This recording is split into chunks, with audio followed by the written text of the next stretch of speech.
We have a Politico in focus today. We'll get to know new Ako Bicol Party List Representative Jan Chan. He replaces former lawmaker Zaldy Co. Good morning, I'm Attorney Karen Jimeno, and this is At the Forefront.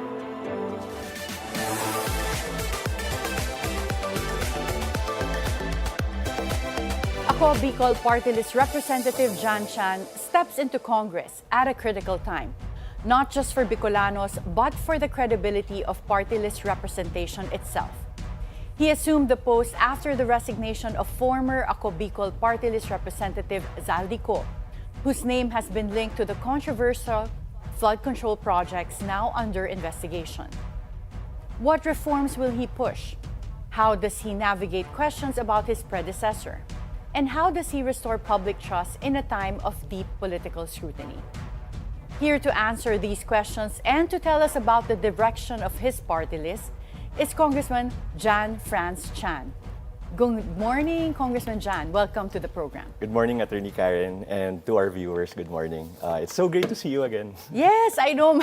Magkakilala tayo sa Berkeley Club of the Philippines. Yeah. So let's talk about your assumption in Congress. You assumed a seat in the House of Representatives following the resignation of former Ako Bicol Party List Representative Zaldy Co. So why were you selected as a nominee of Ako Bicol Party List in the first place? I understand you're the third nominee. Yes. Oo, paano ba kayo magkakilala ni Zaldy Co? Actually, Attorney Karen, from way before, our law firm was also handling some of the legal matters that were being faced by Congressman Zaldy Co.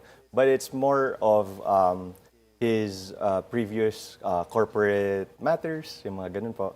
Pero even before, I have always been active when it comes to mga advocacies and policies when it comes to mga renewable energies. And somehow that also aligns with the priorities of Ako Bicol Party List. Actually, I'm very thankful because Ako Bicol Party List, when I looked into its credentials, I looked into its track records, and also I looked into the involvement of my father before, Attorney Joselito Chan, in the efforts, especially during the SOS Bicol back in 2008, wherein they helped the victims of typhoons. So Bicolano talaga kayo? Yes, Dad po. mo rin? Yes, po. Your dad's law firm is famous, yung Chan Robles. Yes, Kasi po. even when I was a law student, wala pang Google that time. Yun ang ginagamit namin to research the cases. Yes, yung sa Chan Robles law firm. So my dad started it from before. And actually, I only got involved in Chan Robles back in 2020. Kasi yung agreement po namin na father ko, as long as I haven't made a name for myself in the legal circle, I would never get into the law firm. Pero somehow, with his passing back in 2019, dun po, na-accelerate. I had to transfer to the law firm and then take over as the new Chan. And so that's how you met Congressman Zaldy Co at that time, kasi because of your law firm. Yes, so yung SOS Bicol as well as yung mga law firm po na. Okay.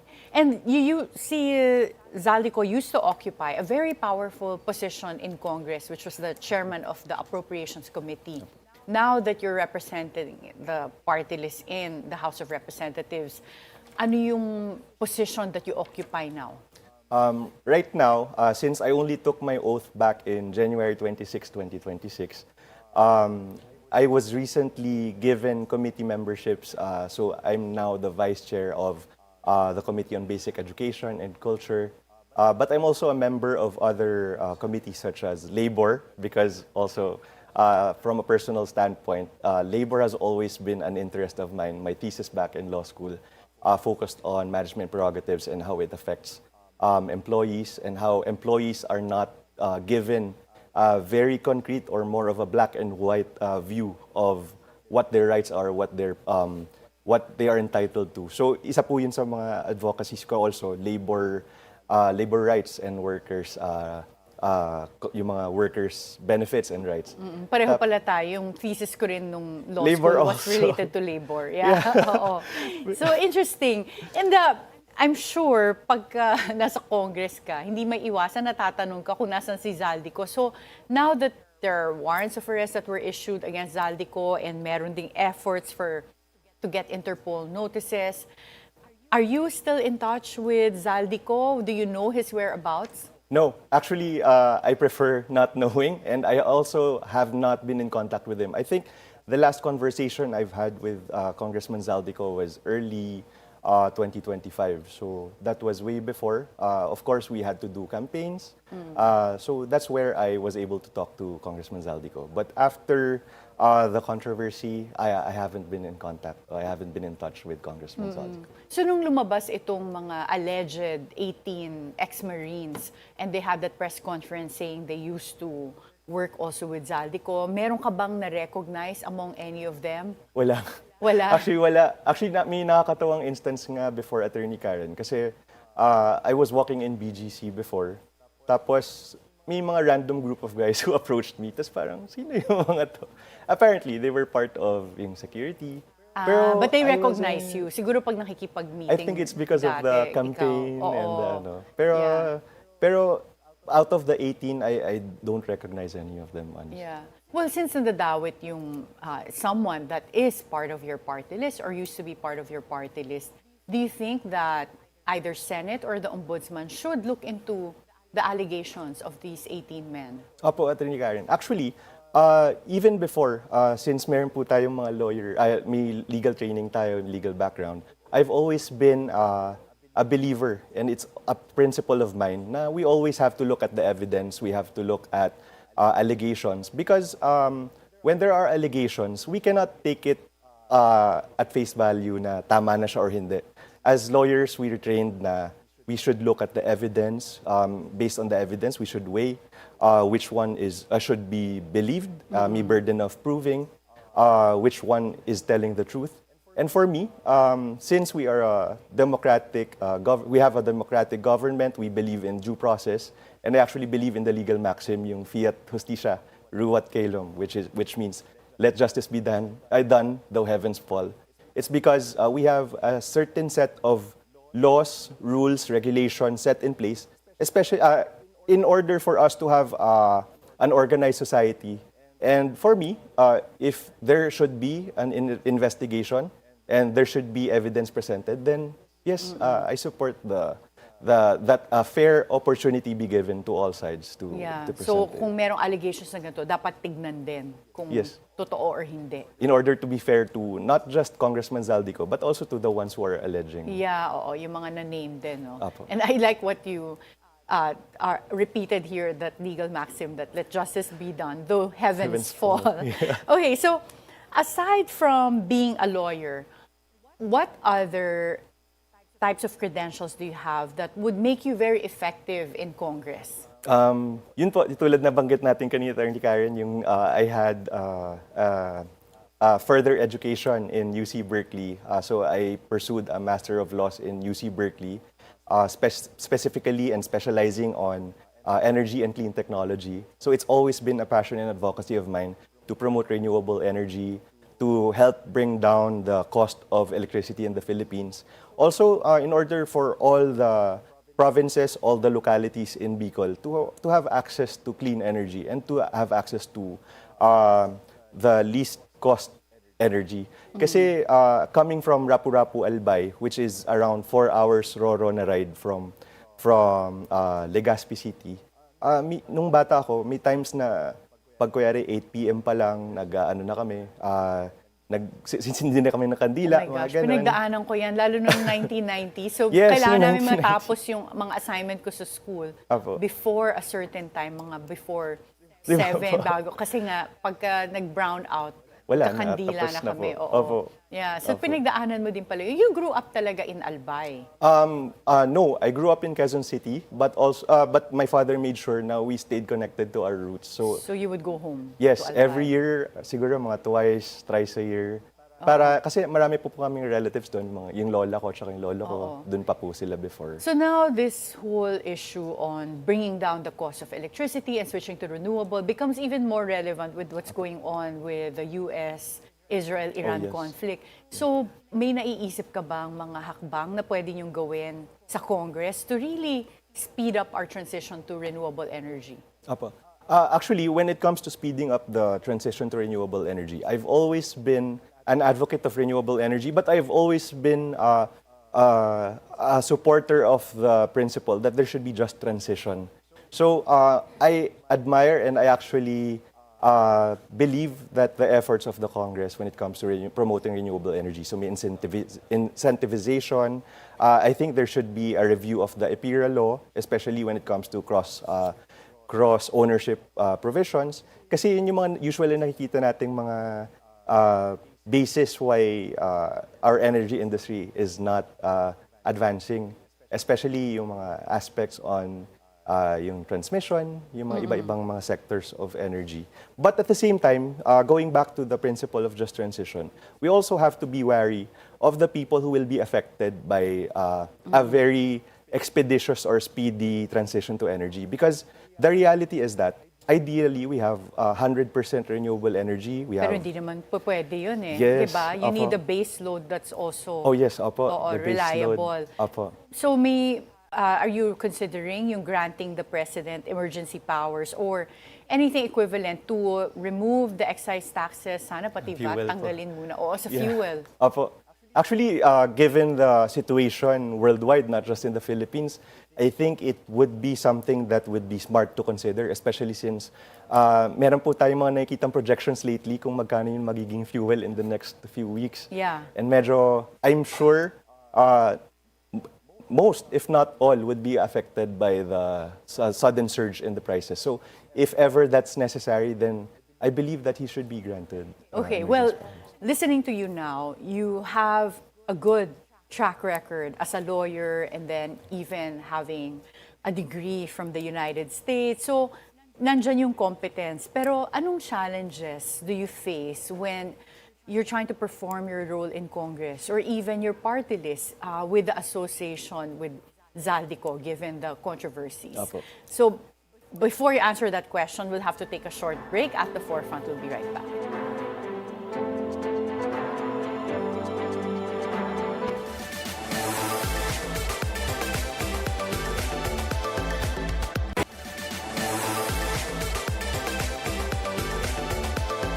Welcome back at the forefront. We continue our conversation with Ako Bicol Party List Representative, Jan Chan.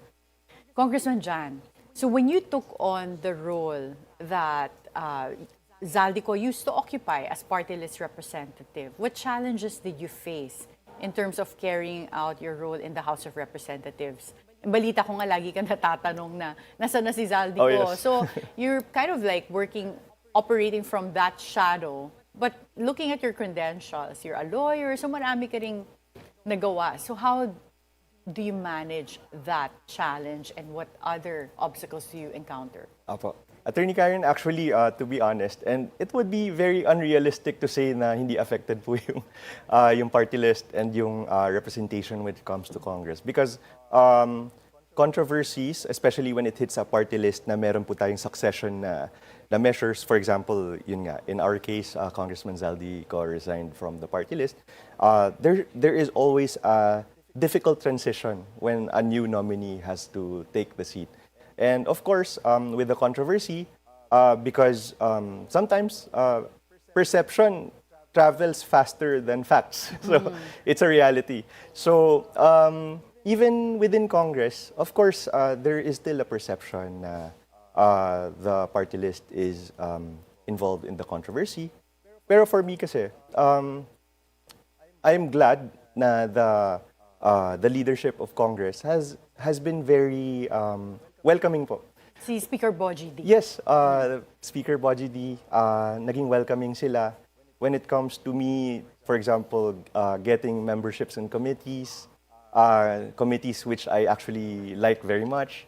Even the other neophyte congressmen in Congress, they've also been very welcoming and they actually guide me kasi hindi po ako yung mid-termer na biglang pumasok na. Oo nga, wala kang na-experience sa discrimination. Actually wala. Wala po akong na-experience sa discrimination which I'm very thankful for because I promised myself and also the party list na as soon as I enter Congress and I take my oath, I want to hit the ground running. That's why when I took my oath, the next day po ay nag-file na po ako ng mga bills na yun po yung mga pinromise ko rin po dun sa mga constituents in Bicol. So, everyone in Congress so far has been very supportive po. And wala sa kanila yung haharangin or anything. They've been very welcoming. In fact, I've been participating in a lot of the committees, and lately, just yesterday, Committee on Senior Citizens, where we discussed matters on yung mga senior citizens who get scammed, yung mga ganun. To protect them. Okay. Yes. So, yung party list nyo ba ngayon, is it part of the majority bloc in the House of Representatives? Yes, we're part of the majority bloc, and it's not just because of political na beliefs or anything like that. Of course, it's part of it. But the most importantly, being part of the majority bloc ensures and helps Ako Bicol ensure na the interests of our constituents are heard more efficiently, more effectively. Because being part of the majority bloc, the coordination with the Congress leadership, it would be more efficient, more easier to do. Also, whenever we have measures or mga bills po na gusto pong maipass promoting the welfare of the Bicolanos, it would be easier for us to know who could support the bills and who could support these measures. And pagka pumasa yung mga impeachment complaints against Vice President Sara sa House Committee on Justice, naisip mo na ba how you will vote at the plenary level? Actually, pinag-iisipan ko po. Pero yun nga, going back to what we discussed po earlier, being lawyers with legal training and legal background, ako po a bit more than a decade and 4 years of law school. I've always been a believer na whenever I have clients, whenever I have legal matters that I have to deal with, I have to be given the evidence first. I have to be given the opportunity and the time to fully thresh out all the evidence that have been presented. And that's the only time where and when I can make a concrete decision on which decision I should make. Pag ganun ba, pag party list, you're one party list but you have 2 seats, so the other one is Congressman Garbin. Pag-uusapan niyo ba, do you get 2 votes for example, for the impeachment? You're counted as 2 votes. So hindi necessarily pareho yung pag-vote nyo? Or pag ganyan ba, pag-uusapan nyo, kailangan pareho kayo ng boto? Not necessarily na same ng vote, but ideally, and I expect na Congressman Alfredo Garbin and I will be discussing the matter very deeply. Kasi yun nga, even Congressman, he's an attorney, so even he believes na yun nga, siyempre, dapat may evidence. May evidence. Muna. Yeah. Pag ganito, talagang hindi nyo na kailangan i-consult si Zaldy Co. Talagang he's not involved in the party anymore. No. Actually, it's a good thing that you mentioned that because for me, Ako Bicol Party List po kasi is an institution that has been existing since 2008. And mahirap po na pag party list kasi minsan na-associate po natin siya with a certain individual and ano. Kasi, but Zaldy Co was key in terms of founding this party list. Siya ba ang founder? He has been part of the founders. Kasama po sila Congressman Rodel Batocabe. Pero naging parang face na talaga siya ng Ako Bicol because he was really very prominent. I mean, chairman Also of the chairman the Appropriations Committee and very close to Speaker Martin Romualdez. So, mahirap no na iwasan na siya yung naging face. But now at least we have a new face. But so you filed several bills, including House Bill 7431, which is the Media Personnel Protection and Welfare Act. Can you tell us about this bill? It sounds very interesting, especially since may mga tao kami nasa media. Well, with respect to the media personal protection and welfare na bill, naisip ko po yan kasi nung nag-ikot po ako sa Bicol, it has always been the consistent clamor po ng mga media personnel na paano naman yung welfare namin, lalo na dito sa probinsya where iba po yung status and condition na hinaharap po ng mga media personnel. Even one of the previous congressmen po, si Congressman Attorney Jill Bongalon, he also submitted a media welfare bill po sa Congress. However, it wasn't able to be passed into law. Can you give us a highlight kung ano yung importante sa bill na to? Dito sa bill na to, we acknowledge that, of course, it's a constitutionally protected right yung freedom of press. And we respect that and we know that it's a very important part of the structure in order for us to have an informed citizen.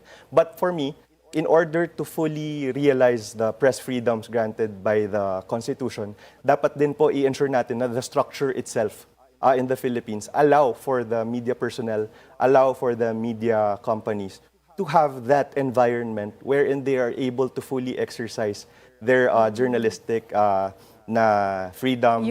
Would you include yung na hindi sila subject to libel? Actually, dun po sa bill, kasama po dun is dapat pag meron po silang mga kakaharapin na libel because they're always open to legal suits, legal cases. And that's one of the risks that they face. Dapat po the media company itself will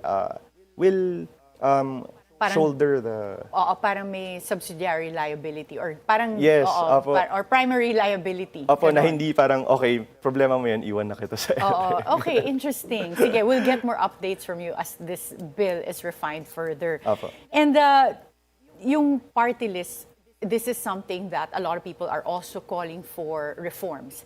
Yung anti-political dynasty bill is making headway now in the House of Representatives. Meron bang efforts to reform the party list? And for example, yung kay Congressman Yeda Romualdez, she's now back in Congress for what people are saying a fourth consecutive term because she was elected Congresswoman of the 1st District of Leyte from 2016 to 2019 and then served as Tingog Party List from 2019 to 2025. Meron bang mga nag-raise ng issues as to that being violative of term limits? With respect to that, I've heard of a lot of yun nga, comments when it comes to Congressman Yeda Romualdez.